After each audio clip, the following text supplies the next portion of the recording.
جمال الوجود بذكر الإله، وتصفو الحياة بنور هداه. جمال الوجود بذكر الإله، وتصفو الحياة. أعوذ بالله من الشيطان الرجيم.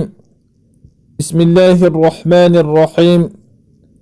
الحمد لله رب العالمين، الصلاة والسلام على أشرف الأنبياء والمرسلين، سيدنا وحبيبنا ومولانا محمدا الأمين، وعلى آله وأصحابه أجمعين. اللهم يا مقلب القلوب ثبت قلوبنا على دينك. اللهم يسر ولا تعسر، إنك ميسر في كل أمر عسير. رب اشرح لي صدري ويسر لي أمري، واحلل عقدة من لساني يفقه قولي، كي نسبحك كثيرا ونذكرك كثيرا. أما بعد، السلام عليكم ورحمة الله تعالى وبركاته. جماعة المسلمين، دوستان عزیز و گرامی قدر، ما امروزها پیش ماه مبارک رمضان قرار داریم که به اذن خداوند متعال فردا روز دوشنبه مطابق با 6 می ماه مبارک رمضان است. از الله مهربان خواسته باشیم و دعا کنیم که خداوند ما را توفیق بندگی عطا بفرماید تا بتوانیم این ماه مبارک رمضان را با ذکر و دعا و شکر روزه بگیریم و الله مهربان این ماه مبارک را سبب بگرداند تا اینکه گناههای ما بخشیده شود. چند سلام و پیام با دوستان میخواستم در این ماه مبارک برسانم. رمضان دوستان عزیز 5 حرف است: حرف را، میم، ضاد، الف، نون. 5 حرف است که بعضی از علما گفتند که هر حرف معنای خود را دارد. حرف اول رمضان که راه است، این معنای رحمت خداوند دارد که در این ماه مبارک رمضان الله رحمتش را می فرستد و بنده هایش را می بخشد. همچنین که در حدیث پیامبر صلی الله علیه و سلم آمده که اولها رحمت، اول این ماه مبارک رحمت است، و اوسطه مغفره، بینش 10 روزه که در بین این ماه مبارک است ماه مغفرت است که الله مغفرت می سازد گناه های بنده ها را، و آخره عتق من النیران، و آخرش نجات یافتن از عذاب دوزخ است. این چنین که حرف را رحمت است و حرف میم از رمضان مغفرت خداوند است. حرف ضاد الله مهربان ضامن می شود که روز قیامت من و شما را داخل جنت کند. و حرف الف امان است که خداوند با امانش و با رحمت و مغفرتش من و شما را داخل جنت کند. هر نفری که این ماه مبارک را با صدق و اخلاص و ایمان روزه می گیرد. و حرف نون نور است از جانب خداوند که و بنده هایش می فرستد. دوستان عزیز، این ماه نور است. نشود که این ماه مبارک با تاریکی ها و با گناه ما سپری کنیم.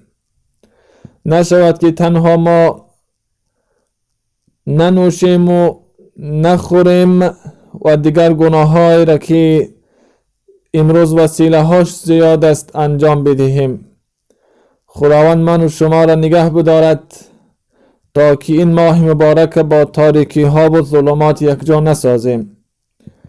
پیامبر صلی الله علیه و سلم فرمودند که اگر امتی من میدانست که این ماه چقدر فضیلت دارد، چقدر فیض و برکت در این ماه است که رحمت است و مغفرت است و نجات از عذاب دوزخ، همه این از الله مهربان میخواستند که همه سال روزه باشد. اگر فضیلت این ماه را میدانستند از الله مهربان درخواست میکردند که خدایا همه سال برای ما و شما روزه بگرداند. چقدر ثواب زیاد در این ماه مبارک است. الله مهربان در سوره بقره میفرماید: اعوذ بالله من الشیطان الرجیم یا ایها الذین آمنوا كتب عليكم الصيام كما كتب على الذين من قبلكم لعلكم تتقون. صدق الله العظیم. الله مهربان در این آیه مبارکه می فرماید: یا ایها الذین آمنوا، ای کسانی که ایمان آورده اید.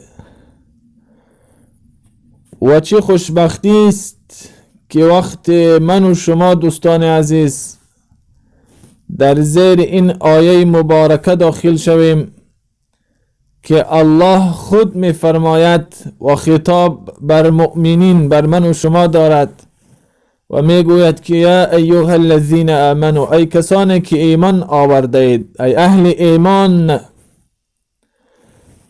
و الله جل جلاله با چند لفظ بنده هاش در قرآن بیان می کند، نام می برد. یکیش این است که الله می فرماید یا ایها الناس اتقوا ربکم، ای انسان ها از الله بترسید. لفظ انسان ها را خداوند در اینجا نازل کرد و در دیگر آیت خداوند می فرماید و عباد الرحمن الذين يمشون على الارض هونا، و بنده های خدا، یعنی بنده های خدا نامبری کرد الله جل جلاله. و سومین این است که یا ایها الذین آمنوا، ای کسانی که ایمان آورده اید. خوشبخترین و این بشارت است بر مؤمنین که خداوند آنها را مؤمن می نامد. و مفسرین کرام گفتند که زمانی که خداوند یا ایها الذین آمنوا را می آرد که ای کسانی که ایمان آورده اید، حتما بعد و امر مهم است که بر بنده هایش می فرماید. اینجا که الله سبحانه و تعالی فرمود کتب علیکم الصیام کما کتب علی الذین من قبلکم، الله فرمود که ای کسانی که ایمان آورده اید، بر شما نوشته شده ماه مبارک رمضان را روزه گرفتن. چرا اینجا الله جل جلاله کتیبه آورد، نوشته شده؟ معنای اصل این فریضه هست، یعنی فرض گردانیده شد بر شما روزه گرفتن ماه شریف رمضان. اما به لفظ نوشتن آورد. مفسرین کرام گفتن نوشتن از گفتن سخت‌تر است.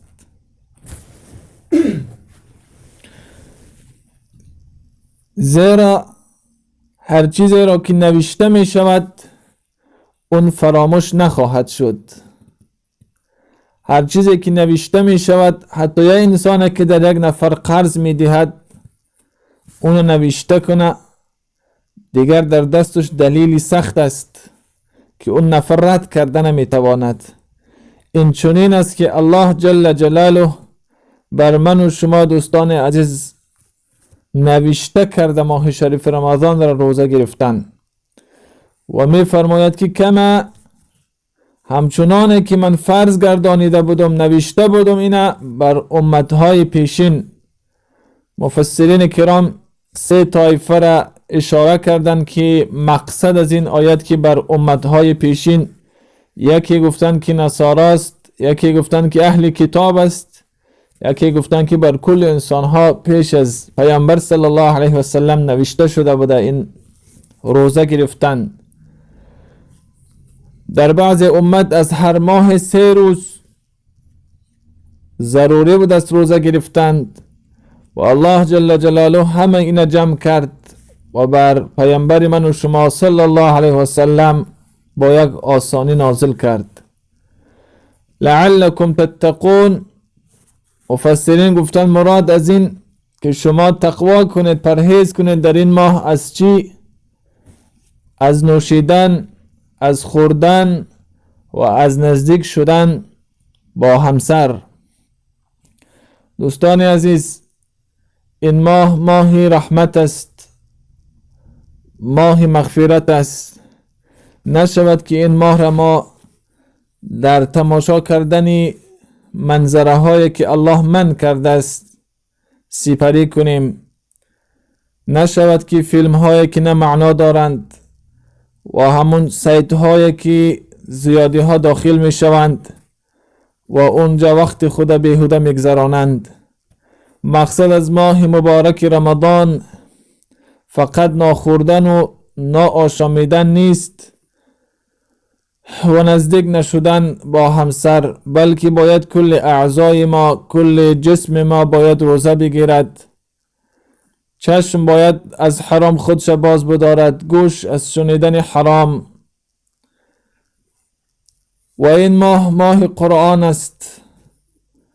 ببینه الله مهربان بزرگترین با واسطه بزرگترین فرشته خود، ملائکه خود حضرت جبرائیل، و در دست اون بزرگترین کتاب قرآن و در ماه بزرگترین که ماه شریف رمضان است و در بهترین و بزرگترین قدر و قیمت شهر مکه است و بزرگترین و بهترین زبان عربی است و بهترین پیامبر که پیامبر محمد صلی الله علیه و سلم است، این کتاب مبارک نازل کرد قرآن را.